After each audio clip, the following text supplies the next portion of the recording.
Hey, Tanner James, DJ, TJ. We have an awesome podcast for you today. We have guest DJ Jason Hooper on the line. It's an awesome podcast. He goes over some awesome stuff. We were talking all about professionalism as a DJ in the club scene, in the mobile scene, and then we go into pricing a little bit towards the end. So make sure you stay through the whole entire thing. It's awesome. It's a great interview, and I'll catch you once we're done.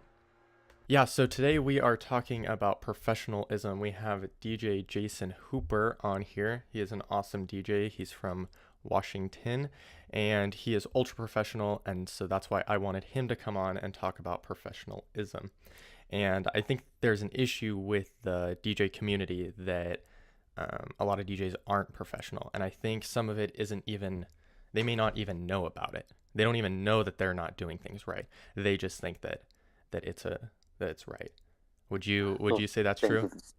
you. Thank you. Yes. I don't know. I think the DJ culture, it's interesting. The DJ culture is like kind of when you go to like back when it started, as like a Right. hip hop offshoot. I mean, professionalism you don't have to be Mm-hmm. professional in that, in that context. So I think when you combine it with an actual business model, especially weddings, I think you have to think about how that looks, or how your image projects to your client, which your client in a hip hop club is a lot different than a wedding client. Totally. So I think that is true. Yeah, I think what happens is DJs either they start out in clubs or they end up doing clubs and then they think that mobile events are the same. They think that Yeah. like you can just show up and do whatever and that it doesn't require professionalism and that's just not true. I mean, I No. mean you can do that, but you won't be very successful. No, and I think that will. I think you're right. I think you'll have some success at first, Hmm. or depends on your clients. What client are Right. you reaching?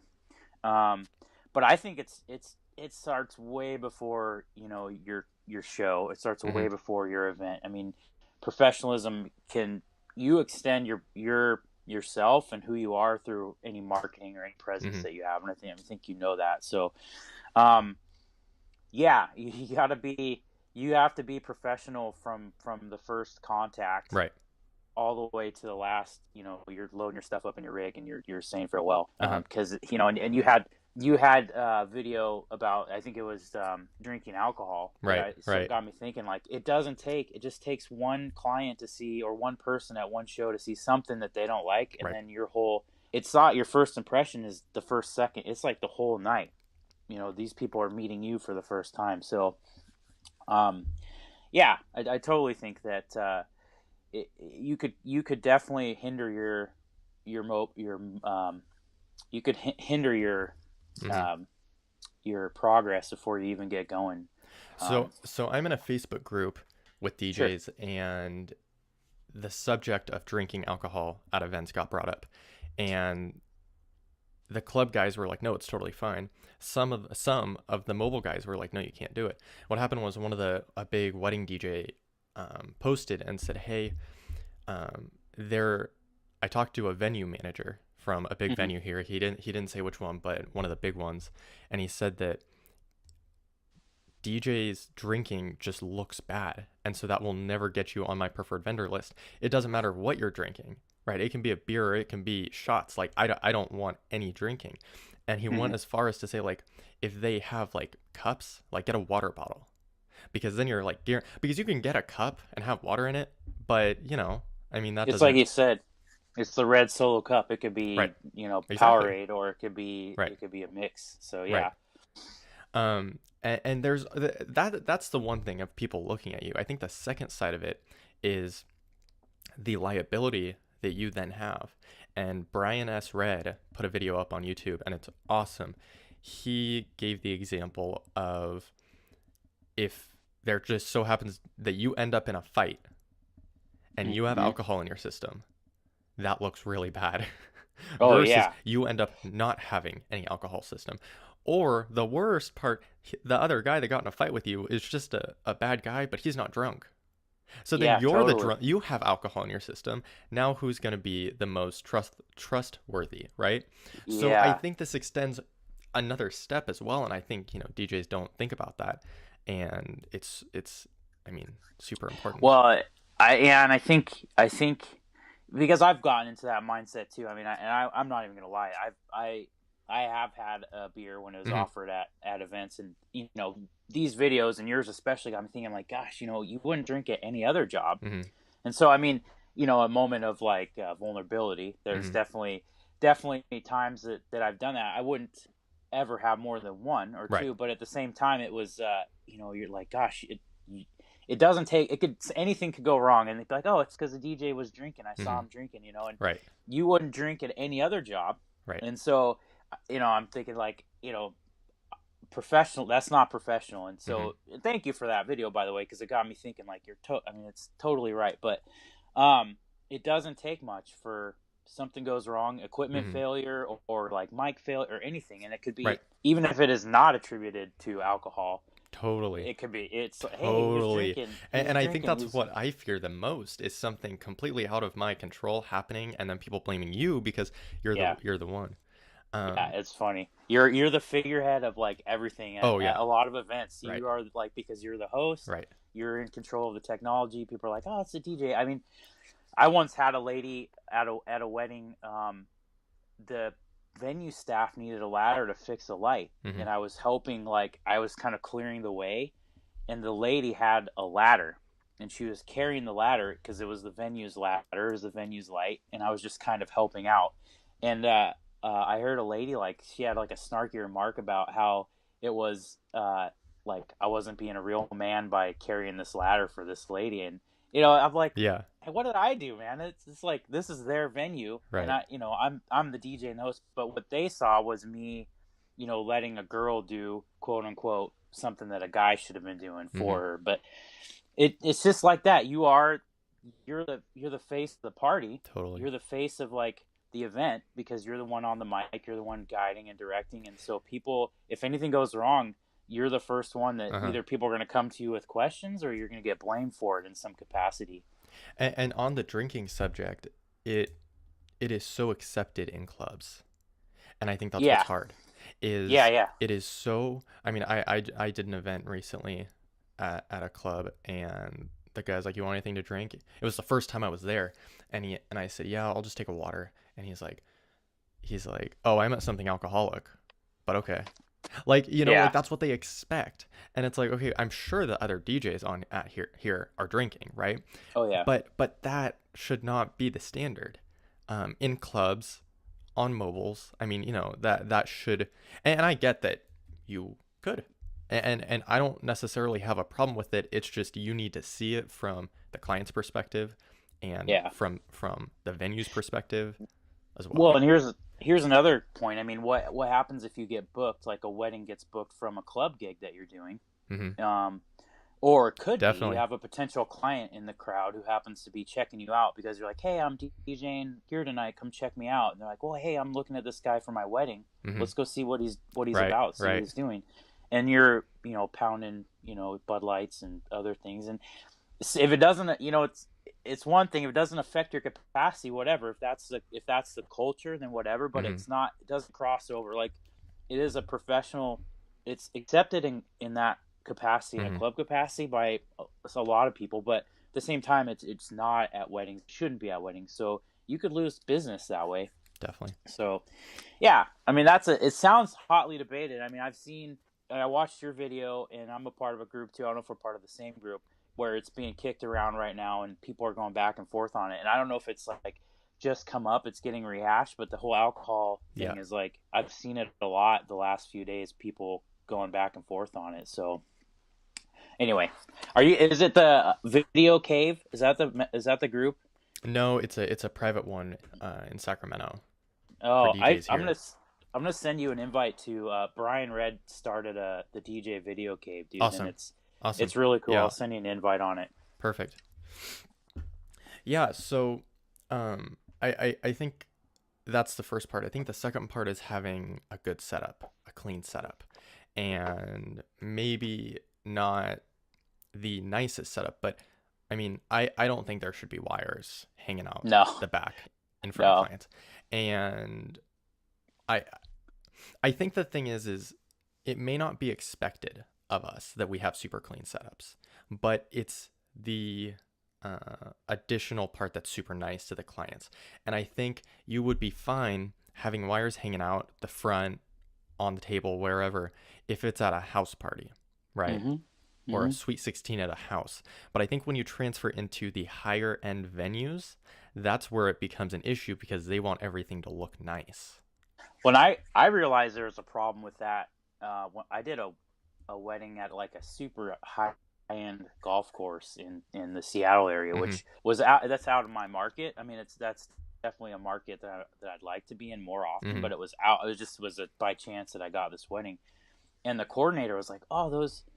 I was using scrim on my speaker stand. I'm Yeah. like, Yeah. that is really cool. I've never seen that before, and I'm like, to me, it's just to me it makes sense. Like there's a scrim debate, but I think you should make an effort to hide your cables, whether Right. it's scrim or you're using like line arrays or Mm-hmm. whatever it Mm-hmm. takes to get. But it was interesting that I think like you're right. A house party or something, or the club culture where it's not as big of a deal. You see all the Right. Serato videos with the guys just have their coffins out, and that doesn't matter because they're doing cool stuff. But it's not a wedding, so Mm-hmm. um, yeah, no, I think the setup it's all an extension of you. It all Right. comes back on you. So, like you said, I started with like Behringer speakers, and Right. I'm not even sure, like I had a mix track or something, but from the like I think I did one wedding, the first wedding I ever did where I didn't scrim the speaker stands because I Mm-hmm. always knew it's like those cables need to come down the stand, they Right. need to be like strapped up Right. as best you can. There's definitely times where I've like something had come up and I'm running short on Yeah. time and I need Right. to just and so I make my best effort. Uh-huh. Sometimes where that fails is it coming out of the case on the table. I'll try and like tuck those Uh-huh. down as best I can, but it has always been a high priority for me to cover like as much as that can be covered. Mm-hmm. I don't like facades. I think that is I try and not have any barriers between me and the crowd as much Mm-hmm. as possible because I feel like I want people to be able to come up Right. and make requests or chat real quick. And Um, check out your gear. yeah, and People that think it's happens a cool. lot. Like Yeah, like we the see it light every day. show. It's not cool to us anymore. To them, Yeah, they're like, "Oh my God, yeah, what does that button do? What about that one?" You know? yeah, totally. The kids, man, kids The love kids it. love it too. You turn on some of those controllers, and they just light up like Right. Christmas trees, and the kids love it. But I've like never been a fan of like huge facades. Mm-hmm. I just got a new table, the ADJ. It's the Pro Event table, so it's like the Right. trussing table. Uh-huh. Uh-huh. It's nice, and I'm trying to figure out how to make that work to where it's not as much of a barrier. But I want to cover up everything, because there's a lot of wiring that comes in under the table that I want to keep. So Right. it's about mitigating the cables Right. and mitigating the mess, but also being as, for me, being as like unintrusive as possible. Like you're at a wedding, dude. Mm-hmm. It's not you don't want like trusses of lights. Like that's the thing that I think DJing is kind of an been stuck in this like halfway. And when I first started, they were just LED lights were taking over, getting real big. Mm-hmm. Like people didn't need power racks for their speakers. Like everything was getting smaller, Mm-hmm. and so for me, it was more like I want to be like as like not intrusive in a wedding scenario. Like I want to be like have the balance between like the music and the sound, and people Mm-hmm. know that you're kind of hosting, but at the same time, like it's not this big like, hey, I'm the DJ over here, Right. check out my lights, like Right. because that is never what I really wanted to be. I think it maybe I'm an introvert anyway, like really, like personally, I don't project out like this. Mm-hmm. I try not to. So it's weird at a wedding Right. because you got to be you're that guy. Right. Right. Come talk to me. Right. I'm friendly. I'm hosting. I'm on the mic. But at the same time, I don't want to be like, look at me over here. I'm the Uh-huh. DJ. Uh-huh. So I don't know if it's. I think a lot of it comes from that point. Like, you're at a wedding. You got to complement the event with your setup, and not. It's not about Right. you. It's about your client, and you're serving your client, and not you. You can have a different setup if, like, I'm sure when you do school dances, it's a different setup Right. than it is at Yeah. a wedding. Uh-huh. I mean, and it's totally. I think you have to have the right gear and the right presentation for the event Right. that you need. So Right. I think went off on a S- tangent right there. I'm No, it's sorry. good. It's good. It's good. You're dropping bombs. So Oh, hold on, I lost audio. There you go. there we go. I Yeah. think you brought up a great point about like somebody coming to a wedding and then looking at you and thinking you're a good DJ. I want you at my wedding, right? I think you said it to clubs, but I think that happens a lot because what'll happen is, you know, the bride will tell her friends that you got this cool DJ and whatever he's gonna do this and this. They talk, and so now when Hmm. that bride is getting engaged and she's looking forward to her wedding, she's thinking about, okay, I need to find a DJ, I need to find this, I need to find that, and so when she's at that wedding, she's looking at everything, and it's a different eye than what it normally would have been. She's looking through it at a different perspective. So if you then come in and you're the star of the show in a bad way and or super corny or your setup doesn't look good and you have wires hanging down. I mean, I have seen some of the worst setups on Craigslist in my area. Oh yeah. Like people like get get lights and connect them to like an extension cable and then just run the extension cable down. Like they don't even like try and Yeah, yeah, it's yeah. just like hanging off the side of a black T-bar. And I'm like, okay, Yeah. like all you had to do, it would have taken like 10 seconds to just get it and like put it up on top and tape it down. Like Yeah, super yeah. small stuff like that. And I think one of the other thing that irks me is when you just get the cables and you just like wrap them up in a ball and like throw them Yeah. on the thing, like Yeah. on the T-bar, because that doesn't like solve it. And I think that looks unprofessional. Again, it depends on where you are though. At a Sweet Hmm. 16, it may not be that big of a deal if it's in a Hmm. house. If it's a nice Sweet 16 like a wedding, different story. But I mean, if you're doing a 50th birthday backyard house party, you're in a different spot. You and they don't care about Yeah. wires on the ground. They don't care about that kind of stuff. No, and I think in generally, like, if you asked, they don't shop DJs saying I want a Totally. DJ that hides their wires and Totally. I can't see their wires. But what they might appreciate after the fact, or it might come out Definitely. in some other form of questioning, is I want a professional DJ. Because it's one thing they Right. don't care They about don't even know they what want it. gear don't. Yeah, they don't care about your gear. They don't care about your lights, Hmm. but they do want a DJ that fits what they're thinking in their head. And so sometimes I think your job is to help them articulate what they want. And Hmm.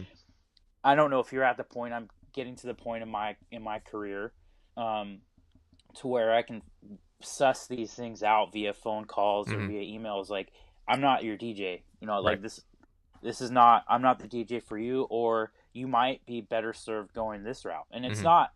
It's not a hit to anybody. It's just we're just not on the same And level. I think what happens is I used this example in the last podcast. If you're at $1,000, right, you charge $1,000 for a wedding, and somebody comes to you with a $200 budget, Hmm. it is very, very, very unlikely that they will meet you anywhere in your zone. I mean, even if you negotiate down to 700, you still are probably out of their budget. So what they have to do is they either have to switch up their whole entire budget and think, I didn't know that this was this important, which is a lot of effort to show Hmm. them everything and do all that, or you just say you're not the client for me. I'm sorry. And you have to do Yeah. it nice and you have to do it professionally, but just say, hey, look, we're too far apart, can't make it work. Hope you have a great event. If you need a speaker rental, you can go to Guitar Center, get one, plug in an iPod. Because I think DJs think that DJs should only be the people at the event. Like there should not be an iPod at the event. Like, uh, Yeah. what's the problem with it? If they Hmm. don't need anything, there's no problem. If they Yeah. don't need an MC, there's no problem. If they don't care about you either, it's gonna make it worse if Yeah. you're there. You're totally right. I think I had the first couple of email, you know, correspondence that went that way, where they were like they really couldn't be out of an iPod. Right. And then seeing their pictures from the photographers that I know that did their wedding, like it was fine. That's what they wanted. Hmm. It's hard. I think it's a hit to the ego to be like, oh man. I mean, so part of it is, to me, on those lines, those email correspondence where you're not going to talk them out of what Hmm. they already want, which you shouldn't. You shouldn't be doing that Hmm. anyway. But I think it goes back to, you got to under promise and over deliver. And in that instance, over delivering is, hey, if you have any technical questions, or you need anything else, let me know and I'll see what I can do for you, because you Mm-hmm. never know. It could have been like, I should have hired a DJ. This guy was great. Use this guy for your wedding if you Right. guys are thinking. You know what I mean? It can Right. go down the line. Like, that professionalism and how you act, like, all the time, can pay you back even when you think it's not. Mm-hmm. Even when you think you lost, a wedding. Right. I've seen people that have been like, oh, I should have had, or I should have had a Yeah. DJ do my wedding. Uh-huh. That was one of the, and that's the thing. You can never convince people, and you shouldn't. Now I'm starting to realize it's not worth it, but that, like, a DJ is an excellent choice. You can lay the case out, but Mm-hmm. like you said, sometimes you're too far apart. Definitely. They're never going to meet you in the middle on that, and it's not worth trying. So I think the best course of action to do, and this is what this course is all about, which is great, is to set yourself up so that you're attracting those Mm-hmm. people that it's about budget, but it's also about a client. Like, Mm-hmm. they have the budget, but they also understand And that's that an awesome that point. Do they have the budget? well, I mean, that's and that's true. where it gets tricky. Sometimes they don't have the budget. They literally don't have $500 more to spend. So you getting mad at them and That's not true. being happy. They really may not have the money. So you getting mad at them is just gonna be bad for you No, and for that's a them. good. It's gonna cause you anger and it's just gonna be all messy. That's an excellent point, and you shouldn't get mad anyway. I mean, you should. Hey, Hmm. thanks for checking me out. Check out this guy, this guy, this guy. I think if you can be helpful, even if you're not making any money off of Right. it, it comes back to you It's good in the karma. form of Yeah. money Comes at back. some point. Right. So, Yeah. um, I one thing that's important that you kind of mentioned it when you start growing and doing more events, you get cues of when clients just may not be the best fit for you. mhm. And so now I'm super aware of it. It happened to me, and I had a bride. She contacted me. Her DJ bailed out on her. It was like a Friday, and Oh man, so I was driving to an event, and so I got the lead, and she emailed me, and so I called her. We talked. We went over pricing because her event was in a week. It was on the next Sunday, oh so she man, had like tough. 8 days to figure it all out, and so I gave it to her, and then I ended up following up with her on Sunday, a week before the event, 7 days before. And she's like, "Yeah, we'd love to book you. So go ahead and send over a contract." I said, "Okay, awesome. X. I have a couple questions, X, Y, and Z." And she said, "Okay, how much is it's it's it's this much, right?" And it was like she quoted it like $100, $200, $100 less than what it really was. And I'm Yeah, like, yeah. oh no, that's not right. It's actually this because you want this and you want this extra half hour, so that brings this or whatever it was. And Hmm. she's like, "Oh, you didn't say that before." I'm like, "Yeah, I did." Like like I have a pricing sheet with every single thing on it. I have overtime on it. I have an extra, or not overtime. I charge the same amount for if they want to add an extra hour versus overtime. So I have that on there, and she wanted an extra half hour on top of the package. So I split that in half and put it on, Hmm. right? Hmm. And she's like, "I didn't know you said that." And I said, "Yeah." So like I worked out the math on her. I said, "Okay, this is how much, this 4 hour segment is, and then you want this extra half hour. That means it'll be, this number." And she said, "Oh, well, can we just split the difference?" Yeah. I'm like, So what do you do? no, like Yeah, we can't split the difference. Like yeah. you messed up. We're So not splitting the difference. yeah. So I So mean, that's. Go ahead. so I ended up turning her down, Hmm. and I said, "You know what? I just got booked for another event. I had a contract out for that date, and I just got it back." And I Yeah. probably should have just been straight up and said, like, it's just not going to work out.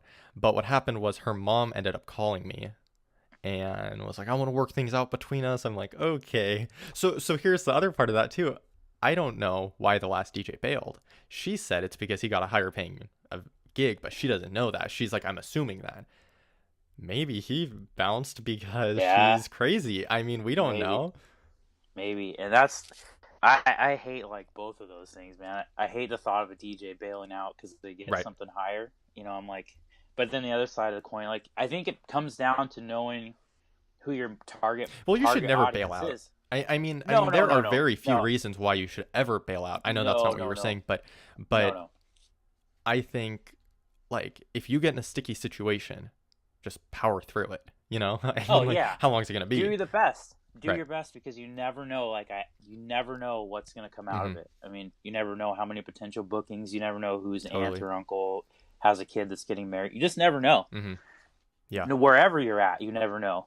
But I think, and I'm learning this as I go. Like I said, I'm getting into this aspect of my business is like let's try and not attract people like that off the bat anyway. let's Right. let's attract, and that's one thing that I'm learning. So um yeah, and I think it's something that I've been able to work out enough to Mm-hmm. where I don't have to have those conversations as much anymore. I just my price is my price, and if that's not what they're into, Mm-hmm.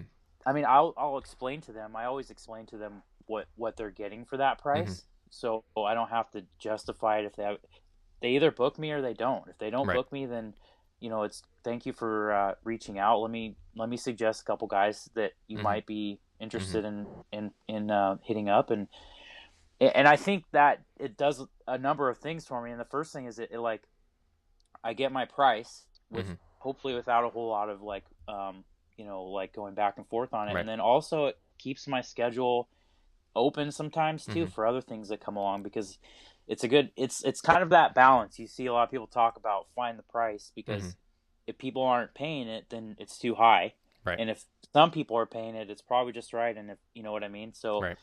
and that's another thing, and I think people blame their locale or their market Mm-hmm. on, we can't get this price because of that. And I'm in a rural market, dude. Like I'm 2 hours west of Seattle, and Okay. it's tiny out here, Uh-huh. man. But there is the market's out here. It's out there, Charge guys. charge what you charge and do a good job and be that DJ that is worth that much, You got and to get good at that sales. you You have to get know it. and sales. and there's and that's and that's the thing. Like that's the other thing for me. Like I'm building that Mm-hmm. aspect of my business up, like how to Right. market, how to sell. A lot of it has been for me, like a lot of it has been part luck and just part being professional Being on the professional, outside all the time, doing the right thing. Yeah. smiling, saying hello. Just seriously be that guy, even if it's Right. like your inside is screaming like this isn't me, this isn't what I'm doing. Like if you want to succeed in this side of the business, then Mm-hmm. you have to be smiling, you have to be outgoing, you have to be friendly, um, because that is what people see when they Mm-hmm. don't know who you are, really who you are. Right. All your friends and family, yeah, you're a great guy, you're a great guy. Right. Right. Right. Be Right. that guy. Be that guy when there's clients out Uh-huh. there. You know what I mean? Right. So I know I'm sorry, I'm the king of like digression right now. No, it's good. No. So one, since we kind of brought it up, negotiating when somebody wants to get a little deal. Two things on that. One, I think sometimes they just want to try. They just want to see if they can get a deal, because we're in an industry where we can negotiate. So if Mm-hmm. they're like, hey, if you're at $1,000 and they want 700, but they're willing to pay 1,000, they may just say, hey, can you do it for 700, just to see, right? So Yeah, that's the first part. They just want to try. yeah. It's like a car. I think it's like a Right. car or any type of Uh-huh. industry where you're free to negotiate, Right. and that's tough. I mean, for me, I think a lot of my business was being a little bit lower priced Mm-hmm. and just providing Well, so it much always more is. When you start value. off, you should. You need Yeah, experience. You need they the have. quantity of the events Yeah, before you get to quality. yeah, and at that point they have no choice but to like leave you a great review. Like this guy went Right. way over the top. Right. Great value for the money. I mean, you should always be over delivering no Mm-hmm. matter where you're at. But Mm-hmm. that was a ticket for me. It's like I know guys that are like I mean, and they should be, but everything is like, this is this much, this is this much. If I'm staying for this long, it's just like, and we're not talking about it. Mm-hmm. And for me, I'm like, well, get what you're worth, Mm-hmm. and then talk about that when it comes up. Like if it's, if you're staying for 15 minutes longer, talk about is it worth hassling about at the end of your gig to Right. fight over 15 minutes. Maybe it is, maybe it's not. Maybe you for me, I had a pregnant wife at home. I didn't want to stay longer, Mm-hmm. so you have to turn it down. But Right. there's I just think you shouldn't be like a hard ass Right. about it. I think you need to, get what you're worth and make sure that everything you're doing is being compensated in some Hmm. form or another. But sometimes for me, the compensation is the review. Like, Right. I'm not gonna undercut myself, but I'm not gonna argue over half hour overtime if they're gonna leave me a great review. Right. Where a great review might have been hampered by me being a jerk at the last Right. end of their Right. gig. So it, I think it just comes down. You got to be like forthcoming right off the bat. Hmm. Like you have a price sheet. I have a price sheet and an email that I send out when we do correspondence Hmm. or when we're on the phone. So it's all there, like you said. And sometimes they hear what they hear, or they're wanting to get a deal, Right. and you have to. I think you just kind of have to know what's your boundary. Where Hmm. where do you meet them, and where do you say, you're not, Totally. And it might not work out. a lot of DJs will say, "Oh no, I don't negotiate." Really? Come Hmm. on. Don't lie. I think Okay. there's this like puffed up chest, man, in this And then they like do. the Like, yeah. so what are you talking about? I But don't know, man. this is a tip that I love to do, and I actually mentioned this in the last podcast. It is where, let's say somebody's at $1,000 and somebody comes in and says, "Look, I want to book you. It's 900." You give them $100 or maybe $50 or $25 of an upgrade, but you Hmm. still keep your price. So I use the example of glow wands, right? The foam Hmm. 18-inch Yeah, LED glow yeah. wands. I buy them for 45 cents. So Hmm. I'll throw in 100 of them, cost me 45 bucks, and then I still charge that same amount. And I just ended up using it this last week with a school that wanted to book. And they're like, "Can you come down a few $100?" And I said, "I'll throw in 100 glow wands." And they're like, "Okay."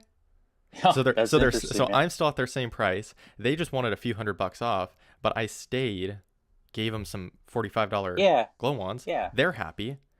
Okay. But I think the other part of that is you need to have good services and you need to be a good DJ before you Hmm. can not negotiate on price. How would you extend that to like a wedding market?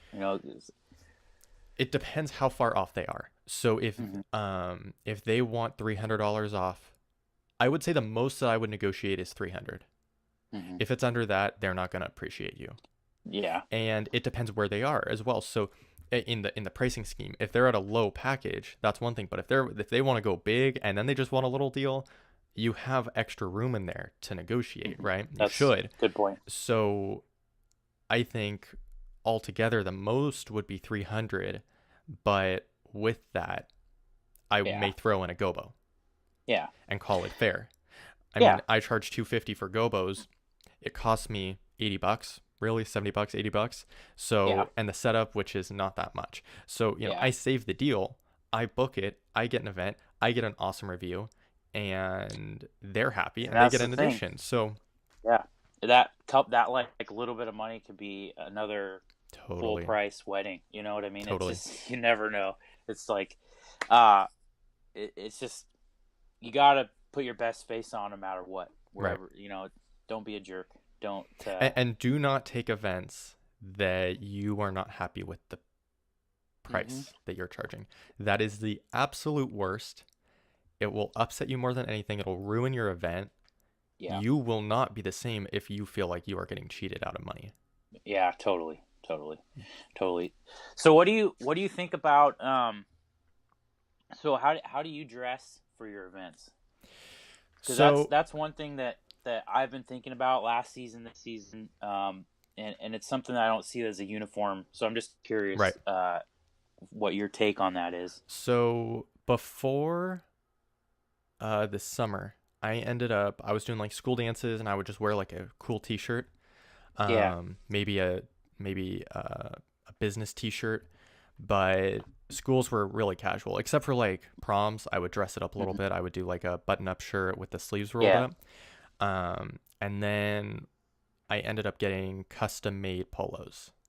Yeah. So that was nice because they're embroidered, they look nice, and so I got a ton of those, and so I wear those for all of my events now. So if it's a like sweet 16, graduation party, um, some for the lower end corporate events, the casual corporate events, it Hmm. really helps with everything, and it looks nice. Yeah, yeah, Weddings, I will do a button down long sleeve t-shirt and then a jacket and then yeah, usually either chinos or jeans. yeah. Just Right. depending on the situation. Yeah. How much do you think that that having a that look or professional look, like you're part of a like a an actual business? I mean, has that changed for you? I know I'm kind of turning this around, asking I, you I questions, think but I think what's important is it changes a couple things. One, you feel better when you're dressed up. totally. Which means you're more confident, you're excited, and then Hmm. that's what you need to be when you're a DJ, right? And then Yeah, I think the second part is that the crowd sees you and you're not just a guy in a polo shirt. yeah, You're in you have a jacket, you have nice pants on, you have nice shoes, and so I think it reflects from them as okay, this guy is not like the last DJ we've seen. This yeah. guy's dressed well. Totally, And totally. so I think that is important. Um, I go to Men's Warehouse. I've gone a few times and just like loaded up on stuff. Just like I Yeah, yeah, go in and I tell the lady, I'm like, just give me what looks good, tell me what matches, and let's go. Because I am yeah. not the That matchy was matching that guy. was But me too, man. yeah, yeah, I like went into Men's Warehouse, and it's a trip from here. I mean, our closest one is like an hour and a half away. But I'm like, hey guys, make like I want for me it was a suit. uh I huh, wanted a suit. And I thought, if I'm gonna be this DJ that hmm, charges this much, right, I'm gonna look like it. right, Because like I said, it's just your presentation. But right, I was like, guys, what looks good, man? Well, match me up in something right, looks good. right, This is, it could be casual. Also, I'd like to dress it up if it's a formal thing too. hmm, So, yeah, and I guess that's a good point. Like, if you're not good at something, then ask or pay for it. You right, know what I mean? Hire it out. Like, and in that case, it's fashion. Like, I'm not that awesome at matching hmm, my clothes yeah, and looking great, but those guys are. So you pay right, for it, right. and it can translate into other things too. And But it's a small cost. I mean, if you pay an yeah, extra $100 versus going to any other place, I mean that's a very yeah, small cost divided by the events that you will do. absolutely. And that's any like those fashion blogs will say it, man. If you buy a nicer suit, like you're getting it Uh cheaper huh. than a cheap suit that like Right. we could go on this. So yeah, it's a small cost that potentially can upgrade your earning potential for your Mm-hmm. business. I mean, it puts you in, like you said, this guy looks different than the last DJ we Right. saw. And so I think it's like all about first impressions, Mm-hmm. honestly. Your whole thing is a first impression, your website, your social media, your actual Yeah. gig. Yeah. um, until, like you said, you have clients that you're either repeated clients Mm-hmm. or I do a lot. So it's a smaller town, a smaller area. I do a lot of like friends and family, like, hey, I saw you at my cousin's wedding, and it's the same Perfect. I group of love it. people. but Yeah. but yeah, I mean, when that so I don't know, I think it's a matter of putting on your best presentation all the time, like Mm-hmm. having that. One place I have a hard time with that is like, do you friend any of your clients on your social Oh media on your man. personal side? Is It that, it I mean, it depends. I I have mm-hmm. I don't know. It's tricky. Um, And there's no right yeah. or wrong. I mean, this is just up for discussion I because it's more leave another it one to of those. them. If they Yeah. want to, I can. They can. Um, but usually they do. And I actually said last podcast, I had somebody who added me on Twitter, Facebook, Mm-hmm. Instagram, Snapchat, and then she started chatting me on Snapchat and booked me Oh, for really? an event. And so Interesting. I'm like, look, you got to stay professional all through your social media I know. because people look. So she went on to one and then went to the next one because they're all linked, you know. So then they go to the next Yeah. one and then they go to the next one and then Snapchat. Okay, you know. So you have to be on your A game on your social media because if Yeah. you aren't, it could look very bad. Yeah. Yeah. You got to be genuine, and that's another thing. Like, I'm kind of in the same thought Uh-huh. train as you. It's like, if they want to friend me, that's cool. My personal Facebook can be different than my Hmm. my business Facebook is business, and Right. this is about the business. But my personal stuff, I mean, you're talking all kind. You're talking opinions. You're talking family, Right. like all kinds of things. So it is worth it. I mean, at least social media, like, is it going to push people away? Right. Because brides or wedding clients, not just brides, but I mean, you research everybody on every Right. dusty corner of the internet Totally. before you book them. So if there's Right. any dirt or anything that sucks, they're gonna see it, and Mm-hmm. so it's something to always think about. And for me too, I mean, I'm not on any podium as far as or any Mm-hmm. pedestal as far as social media. I have my opinions that have been unfriendable Uh-huh. before, Uh-huh. but it's the same thing. It's like it's a part of the presentation. It's a Mm-hmm. part of the like first impression presentation, Yeah. and it's not, the internet puts everything out there for everybody to Yep. see. So anyway, Yeah. Yeah, digress. I think it depends on the relationship you have with that client. I think if you have an awesome relationship with a client and you guys are just like they're fun and you're fun and you guys just click, yeah, Hmm. you should, because they will refer you and you want to stay first in their mind. I think, yeah, I mean, we've all had them. The events are great. They're happy. It's just not like your friends after, right? Yeah, totally, You're totally. just not like that. In Yeah, that scenario, I would not add them. But yeah, in the other scenario, absolutely, that they're fun and they absolutely love you and they're dancing and just everything is phenomenal, then yeah, yeah, add them, because they want to see totally, what's going on with you. absolutely. And they also could be a cheerleader for you too. They can share, Definitely. they can tag, and so it's like kind of this like balance of how much of yourself do you put out there, and you also don't want to be like creepy, like following clients either, like Right, right, right. unsolicited too. Uh-huh. So I just had a thought about this. It was So yeah, while you so think about that, referrals are yeah. extremely huge. I mean, if you are not um, pushing for referrals, I mean, I think I haven't checked recently, but I ran numbers and like 40%, 50% of my new business comes from referrals. Like all mine is word of mouth, Yeah, honestly. word of mouth. Um, So they're important. And you said it, people tag other people on Facebook. Hey, I'm looking for a DJ. Oh, hey, check out, blank. yeah, So you need to be on it. And so make sure your personal Facebook at least looks nice and says something about you being a DJ, because you don't yeah, want it to look like you're not. And, yeah, you know, absolutely. Yeah, and maybe that I think that could be a problem for me too. Is I keep it so separate that hmm it says on there my business is on there, yeah, my business page, but I mean my Facebook is way more personal right. than that is. So I mean that's a good point for me to think about.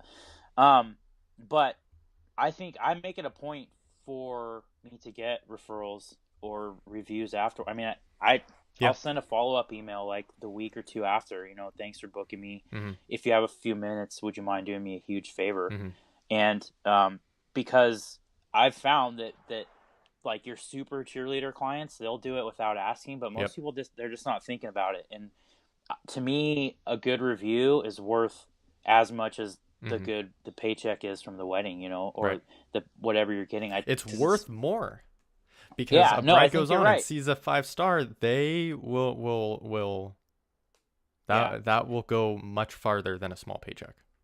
Oh, absolutely. It could be way more bookings from that Totally. one.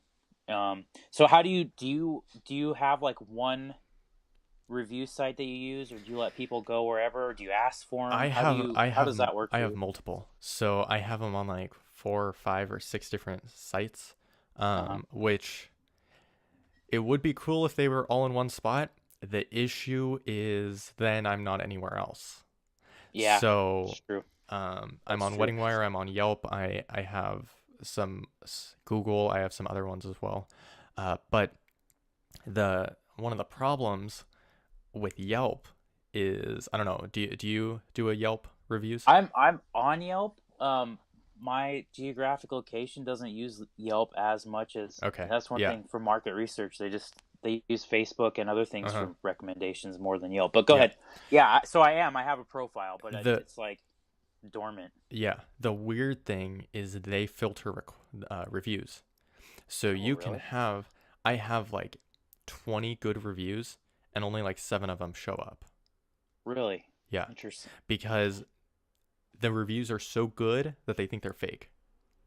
That's really what it is. Oh, what a And tough problem to what they have. do is they filter them, so they say like if it's extremely bad, it sounds like it's just like it just happened once, right? Like, Yeah, oh, yeah. it was small. Likewise, if it's extremely great, it doesn't look like it's common. So it's Interesting. really tricky because the reviews just keep adding up, and they're on there, but they're at the very bottom in a little weird gray text that says "see." Um, what's the word? It is so bizarre. It's like "see unrecommended reviews." I'm like, come on. So that's what sucks about Yelp. Um, Wedding Wire is good. I like Wedding Wire. That's where They're I'm at. good. Yeah. I I'm on one. I'm on well. So when I first started with my Facebook page, I didn't have the option for reviews. It was like either a new thing, Uh huh. or the way I had set my business isn't brick and mortar, so they didn't register it Right. as like a reviewable business. So I didn't collect any Facebook reviews. Mm-hmm. So I focused all on Wedding Wire, and I just because Wedding Wire allowed me to put like a widget or like a Mm-hmm. extension onto all my other platforms that people could check out. Um, and that's worked out well for me. But at the same time, I think partly I've heard thoughts that like the client should choose where they want to review you at, and you just Mm-hmm. collect them from there. Which is part of me is like, is it too late for that, or should I move forward with that in mind, or should I Mm-hmm. just keep going with Wedding Wire? But the one thing that is consistent is I always try and get the review because Yeah. it's and like I think like at 4 out of 5 brides will do it for some reason or Right. clients, but for some reason there's always that one you're like, why not? Like it's so everything was Right. perfect. You Right. raved, we've been raving, and just maybe it's not their thing or they Mm-hmm. forget about it. Life's busy, but Yeah. always try for it because Definitely. people before they even call or email or whatever, they've already done all the research on you and they just want to find out.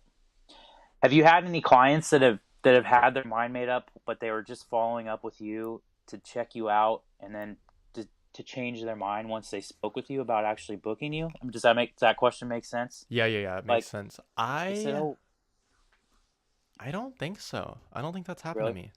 Yeah.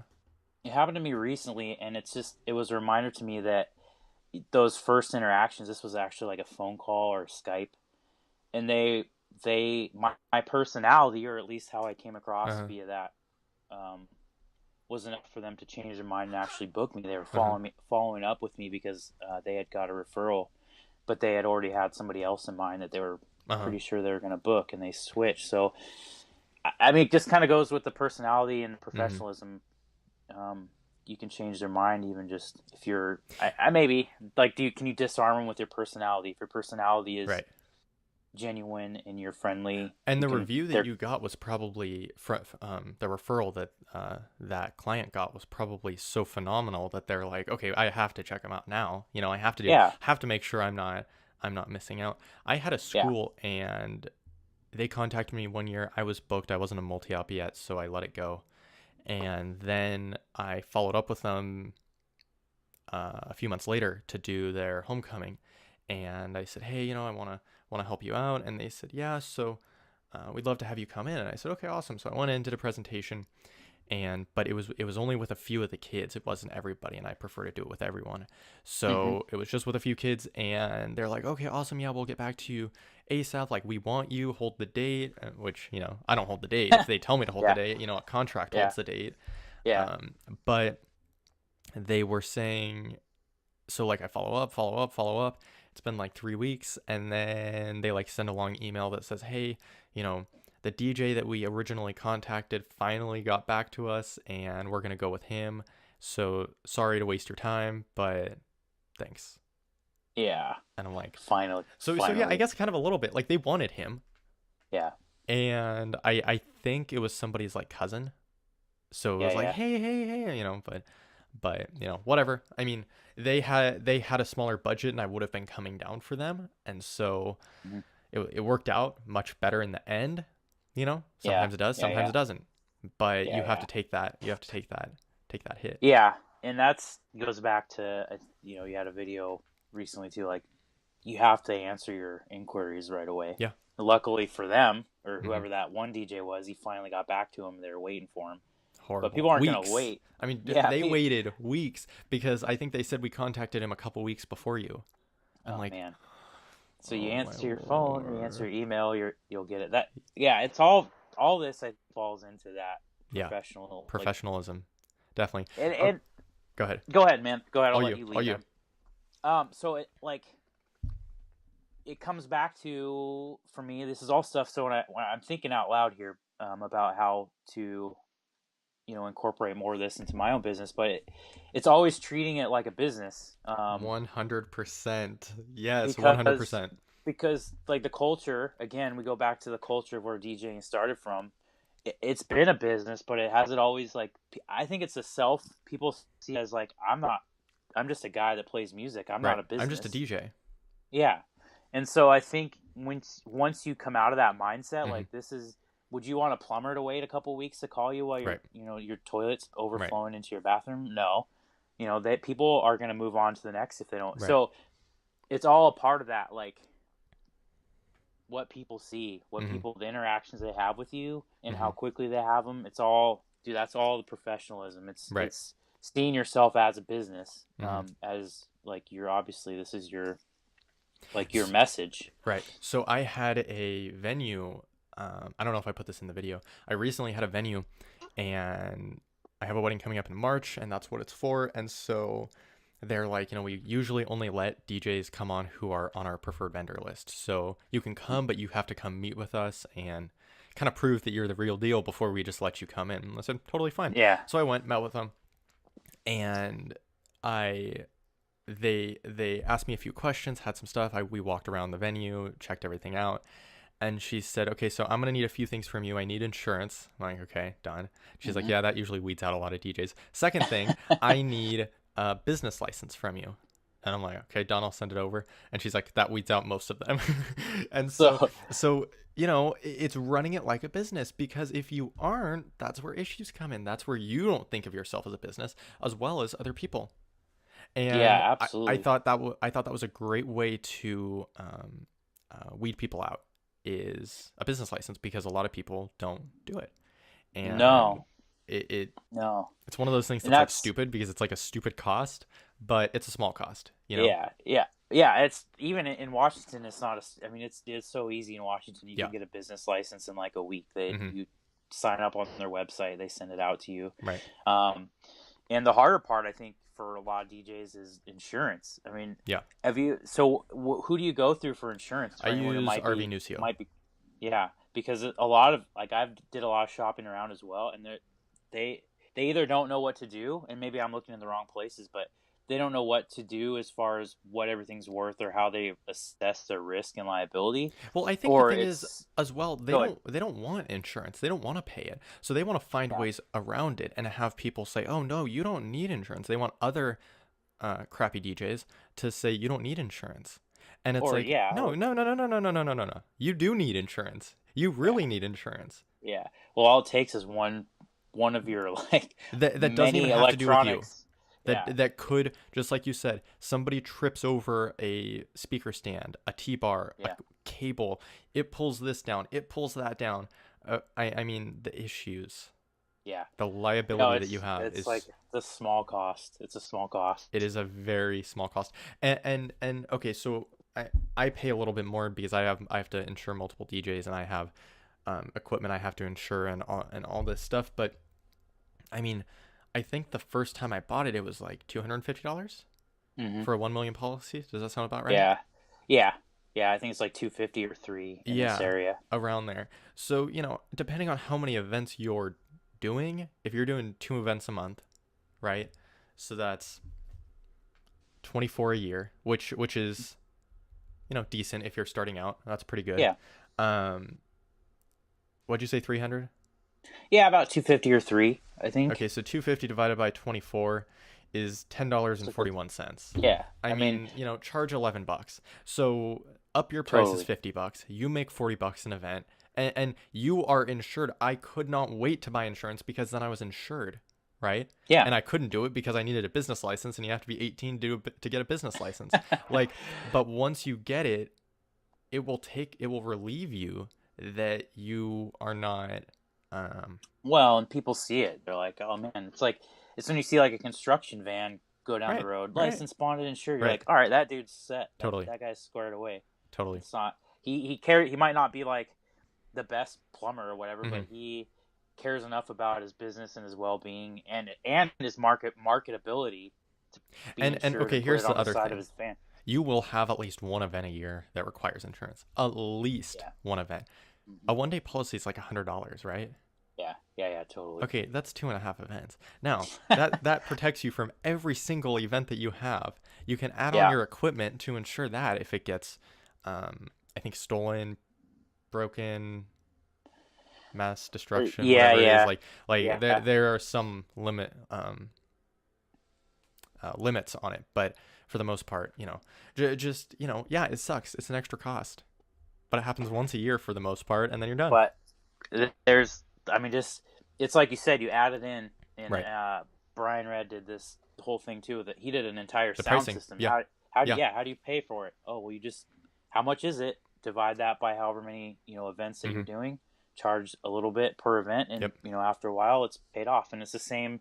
It's the same thing with whatever your costs are Hmm. for DJing, no matter if it's your pool subscriptions or if it's your gear acquisitions or whatever. Totally. And there's the other side of the thing, the other side of the coin here that a lot of guys and myself in the beginning had an issue with. It's like sometimes are you paying to DJ? Or are you Right. DJing to get paid? Hmm. And man, they are good at marketing DJ equipment because you're like, I gotta have this, Right. and then you realize, hey, that's kind of a wasted Right. cost. That made me no money, and so I filter everything now through can this make more money? 100%. That is awesome. Yeah. And Will it make me money? yeah, will it make me money, and how does it serve the clients? Because sometimes like if you're a DJ, you're by proxy, or you're naturally like you're a gear nerd, you're Yeah. like into gear, you're into the lights and the sound, you're into the actual, like, you're just enamored by all that, and so you're Right. like, I gotta have this, and Right. I'm guilty of it too, man. But your clients don't see it that way, man. And if Hmm. it's I see that you use a lot, like for school functions, you use a lot of stuff I think is really cool. Hmm. But that you wouldn't buy that if you're serving it for your wedding clients, Hmm. because it doesn't fit in, even though it's cool. So And you need to have the market for it. yeah, People need to absolutely, have it. I live absolutely. by a little saying, and it's sell before you buy. You Yeah, need to I've heard sell that. that upgrade before you invest in something. Don't buy uplights until you have a client paying you for the uplights. Yep, Don't buy a that's gobo machine until you have a client paying you. Don't do anything before you have it, or else there's absolutely no, you don't know if there's a need for it. I have a friend, that's he ended up, exactly right. he just bought a cool dance floor. It's LED, so he can like Oh change it and man, everything. I don't know yeah, how yeah, much it was, but I'm thinking it's at least $20,000. This thing is yeah, yeah. awesome. Can't find anybody to sell it to though, Oh, I because know, man. the charge is so much higher that it's, I mean, a dance floor is semi expensive for clients because it's a cost that they didn't expect. I mean, 250 Mhm. bucks, 300 bucks. Yeah, you Yeah, try and well, go in with an LED dance floor. Yeah, it's awesome. It is so cool. He can put the school logo, he can do his logo, he can like do all this stuff on it. But if nobody buys it, dude, that's just wasted money. absolutely. That's like, I mean, and I say all this not from like I'm like an authority on any, Uh-huh. like I say this as learning and agreeing together, but that's, I mean, it's exactly right. If you buy the coolest of the coolest thing, it doesn't mean anybody thinks that it's cool Hmm. beyond you or other DJs. I have another cool So DJ in my town. He just went out and bought a bunch of like, got two CDJs, got a new Nexus, got the Nexus 900, got an S9, got a 700 DJ, like all this gear. He has an SZ, like, and I love the dude, but the thing yeah, is like, dude, that doesn't make you money. Like, no, you are just hurting yourself so much well, versus, you're gonna have to work a lot to pay that stuff right? off, if you know what I And when mean. you're So starting out, you're working minimal and you are not making a lot. I mean, that's just how it is. no, Whatever no. anybody says, you need to start off charging little to get Yeah, experience. and you and I both, I know this for a fact, like started out with small, like inexpensive gear that did Dude, the job, and you start, and that's where you start, and you I gotta send finally, you a picture of my first setup. It's like two iPod docks. Like, that was how I yeah, no, started. Like, that's insane. the small guy in a house. Yeah, You know, That's insane. you work your way up Well, if you yeah. really And wanna if you wanna stick with it. I don't think it's worth it to buy $3,000, four or Totally, $5,000 in gear just starting out. You don't even know. totally. And it's hard enough for me to upgrade. Like I did a mixer upgrade, last year or the year Hmm. before, and that was tough because I'm like, how? Like I Right. can't justify this making my clients aren't paying. Like I'm Hmm. not advertising this Right. mixer. Right. How is this going to make me more money? Because my other mixer was fine. Hmm. So it's those little things where I'm like, upgrading this and that, and Right. and the client doesn't see any difference, Hmm. but you're like, I think sometimes you chalk it up. Does it make your job easier? Does it make it a Right. little bit better? More Does it efficient? save you Efficiency money? is a good Yeah. one. Yeah, Efficient. absolutely. Yeah. Yeah. So, yeah, I mean, it. You have to make sure that everything's going to pay you back in some capacity, Totally. and I think that's not just gear. That's a wedding wire account. Totally. That's Yep. that's investing in other things, and so like right now, my biggest thing is like Instagram. It's like how do you make these things pay you back for your Hmm. time and for your effort into it? Yeah. So it's always a journey, man. And that's I think if we can all get together like this Yeah. and talk about this stuff, Yeah. we're more we can figure out what works and what doesn't work and share Totally. the knowledge, quote 100%. unquote. So So wrapping up here, if you had yeah, one tip for a DJ who wants to grow, who wants to charge more, who wants to get more events, who doesn't really know what to do, he's kind of stuck. He or she is kind of stuck. What would you say is that one thing that is like, it's helped me I a lot? think, man, I don't know. I think don't worry about gear Hmm. first of all, right off the Right. bat if you're just starting out, and under promise and over deliver, man. Go the extra mile and be confident in what you're doing and what you're charging. Even if it's a little bit, Hmm. be confident in your services, Right. and the confidence will soon bypass Yeah. your reputation, and it will Uh-huh. preceding you. And pretty soon, you'll be that DJ. So, I mean, it's kind of like a fake it till you make it thing. Yeah. What I say that fake it, but that's not really what I mean. Like, be that DJ. No, yeah. And you will become that DJ eventually. You So you gotta. I mean, it goes back to that sell before you buy. Yeah, I do yeah, uplighting. yeah, Never tell a client yeah, that you don't do something. yeah, Figure it out. yeah, absolutely. I mean, Yeah. if you And want to grow, and that's I how. yeah, absolutely. Just be professional and or Under promise, over under deliver. promise, over Yeah, deliver, yeah, and that will take you so far.